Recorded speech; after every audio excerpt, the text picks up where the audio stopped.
पहले की बात है। एक शहर में दो भाई रहते थे जिनका नाम सूरज और राकेश था।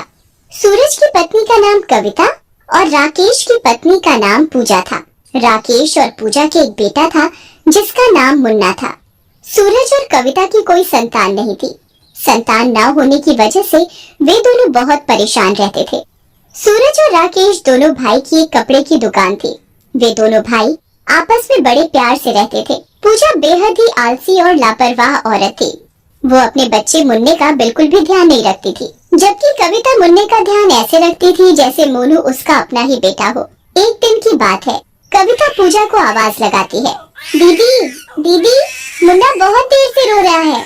लगता है ये बहुत भूखा है। इसे अभी तो दूध पिलाया था, इसे इतनी जल्दी भूख लग गई। पिला दो ना दीदी, ये भूख के मारे बहुत रो रहा है। इसका तो सारा दिन का काम ही रोना है, जब देखो दुखी करता रहता है। और पूजा मोनू को दूध नहीं पिलाती, उल्टा ये कहती है कि आज मेरे सर में बहुत दर्द है, मैं सोने जा रही हूँ। ये देख कविता का मन बहुत दुखी होता है और वो मुन्ने को दूध पिलाने लगती है। अरे मेरे मोनू बेटा, मेरा मोनू बेटे को भूख लगी है, अभी चाची मुन्ने बेटा को दूध पिलाएगी। और कविता मुन्ने को दूध पिला देती है और मुन्ना दूध पीकर चुप हो जाता है। फिर वह सो जाता है। और शाम को जब राकेश और सूरज घर आते हैं तो वो देखते हैं, मुन्ना कहाँ है? मुन्ना तो दूध पीकर सो रहा है। अरे और पूजा भी नहीं दिखाई दे रही यहाँ पर। पूजा किधर है? दीदी की तबीयत खराब है, उनके सिर में बहुत दर्द था इसलिए वो सो रही हैं। राकेश कविता की बात सुनकर कमरे में जाता है।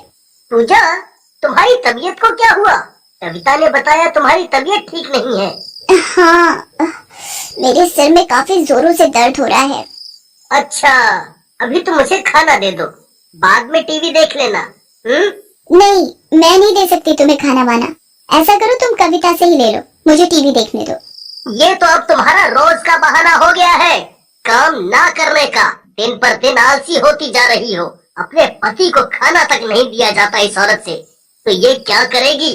ना ही अपने बच्चे का ध्यान रखती है, ना ही घर का। इसे तो सिर्फ अपने से ही मतलब है।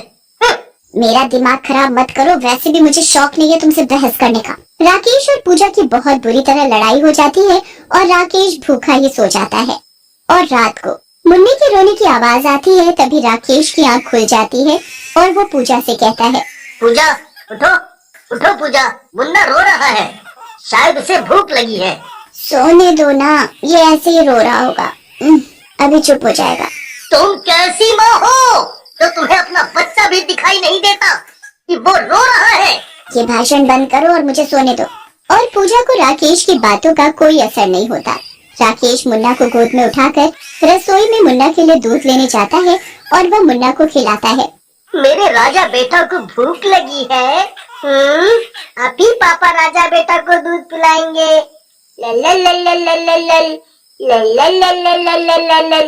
तभी वहाँ मुन्ना के रोने की आवाज सुनकर कविता आ जाती है और वो राकेश से कहती है, भैया ये मुन्ना क्यों रो रहा है? शायद इसे भूख लगी है।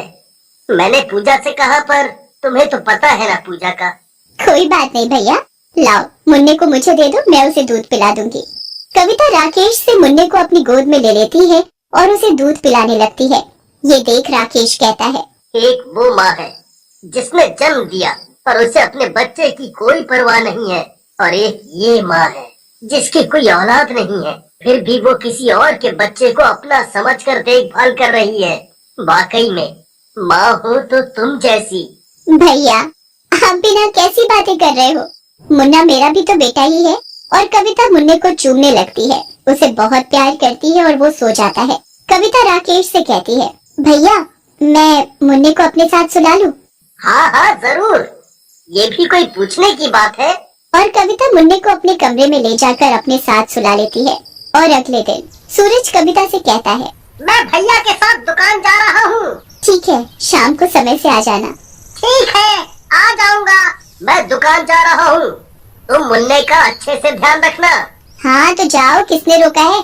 तुम तो ऐसे कह रहे हो जैसे मैं मुन्ने का बिल्कुल भी ध्यान नहीं रखती। हाँ हाँ, मुझे सब पता है कितना ध्यान रखती हो। और ये कहकर राकेश और सूरज दोनों साथ साथ दुकान चले जाते हैं।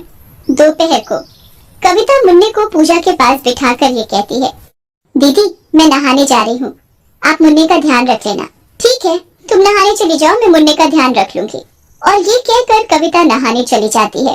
तभी मुन्ना घुटने घुटने चलता हुआ बाहर सड़क पर चला जाता है, पर पूजा का सारा ध्यान अपने फोन में ही लगा हुआ था।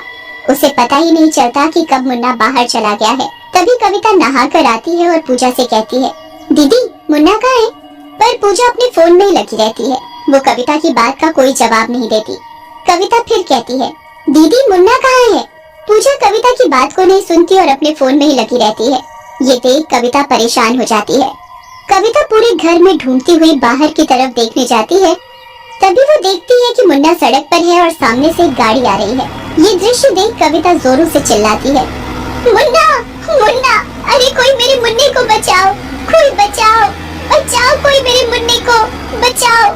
तभी मुन्ने के सामने गाड़ी आ जाती है और कविता उसे बचा लेती है, पर खुद गाड़ी के नीचे आ जाती है और कविता की मौत हो जाती है। एक्सीडेंट को देखकर लोगों की भीड़ इकट्ठी हो जाती है। इतनी ही देर में राकेश और सूरज दुकान से लौट रहे होते हैं, तो भीड़ देखकर राकेश और सूरज कहते हैं, अरे ये भीड़ कैसी? लगता है किसी का एक्सीडेंट हो गया है। चलो चलकर देखते हैं। दोनों भाई भीड़ की तरफ अपने कदम बढ़ाते हैं। वो देखते हैं कि कविता की लाश पड़ी हुई है और कविता के पास मुन्ना बैठा हुआ जोरों से रो रहा है। ये देख राकेश और सूरज कविता की लाश को देखकर दोनों भाई जोरों से रोने लगते हैं और फिर वो कविता का अंतिम संस्कार कर देते हैं। और फिर रात को जब घर के सभी लोग सोए हुए थे, कविता जो मर चुकी थी वो चुड़ैल बन जाती है और वो मुन्ने के पास बैठी हुई थी। तभी मुन्ना उठ जाता है और वो पलंग से गिरने वाला होता है। तभी चुड़ैल उसे नीचे गिरने से बचा लेती है।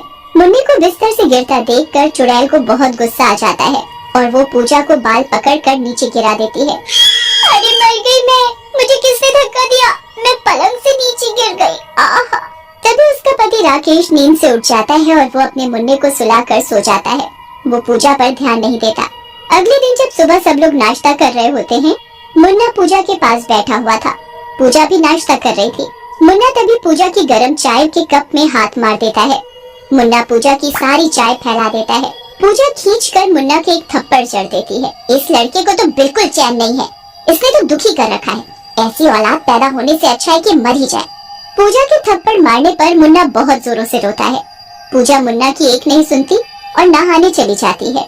पूजा नहा ही रही होती है कि तभी उसे बाथरूम के आईने में चुड़ैल दिखाई देती है। अरे कोई बचाओ, यहाँ तो चुड़ैल को।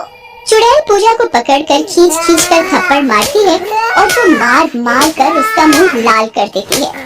पूजा बहुत चिल्लाती है, चुड़ैल चुड़ैल कोई बचाओ मुझे। पूजा को चिल्लाते देखकर घर के सभी लोग आ जाते हैं और ये देखते ही चुड़ैल गायब हो जाती है। अरे मुझे बचाओ, चुड़ैल ने मुझे बहुत मारा। चुड़ैल बाथरूम में थी। इसकी बुद्धि पहले से ही खराब थी और अब तो ये पूरी पागल हो गई है। अरे नहीं, मैं सच बोल रही हूँ। पूजा की बात पर कोई यकीन नहीं करता और सब उसके ऊपर हंसने लगते हैं। देखते ही देखते सब अपना अपना काम करने चले जाते हैं। पूजा भी अपना तैयार होने लगती है। घर पर वो और मुन्ना होते हैं। मुन्ना भूख की वजह से जोरों से रो रहा होता है, परंतु पूजा मुन्ना को नजरअंदाज करते हुए अपने मेकअप में मगन होती है। इसे दिख नहीं रहा मुन्ना कितनी जोर जोर से भूख की वजह से रो रहा है। इसका तो मैं आज मेकअप करवाती हूँ, सारा का सारा। ये किसी को अपनी शक्ल दिखाने लायक नहीं रहेगी। चुड़ैल पूजा का सारा मुंह खराब कर देती है। पूजा का मुंह दानों से भर जाता है। अरे ये मेरे मुंह पर कैसे दाने निकल गए? मेरी सारी शक्ल खराब हो गई। मुझे तो समझ ही नहीं आ रहा। उस दिन बाथरूम में भी वो चुड़ैल मुझे मार रही थी। ये उस चुड़ैल का ही तो काम नहीं। पूजा ये बोल ही रही होती है कि तभी चुड़ैल पूजा के आगे आकर खड़ी हो जाती है। तुझे दिख नहीं रहा ये तेरा बच्चा कितना रो रहा है? तुझे मेकअप से चैन मिलेगा तभी तू बच्चे पर ध्यान देगी ना। मुझे माफ कर दो, मैं कभी नहीं करूंगी ऐसा, मुझे माफ कर दो। पूजा चुड़ैल के आगे माफी मांग ही रही होती है कि तभी चुड़ैल कविता का रूप ले लेती है। अरे कविता तुम? हाँ मैं कविता। तुझसे तेरा बच्चा संभाला नहीं जाता। तेरे बच्चे को संभालते संभालते मैं आज इस दुनिया में नहीं रही। मुझे माफ कर दो, मैं कभी ऐसा नहीं करूंगी। मैं अपने बच्चे का अच्छे से ध्यान रखूंगी। मैं तेरे आसपास रहूंगी।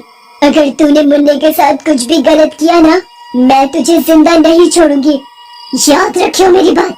चुड़ैल पूजा को ये बात बोलती है और उधर से गायब हो जाती है। पूजा भी उसी दिन से चुड़ैल के डर के मारे मुन्ना का अच्छे से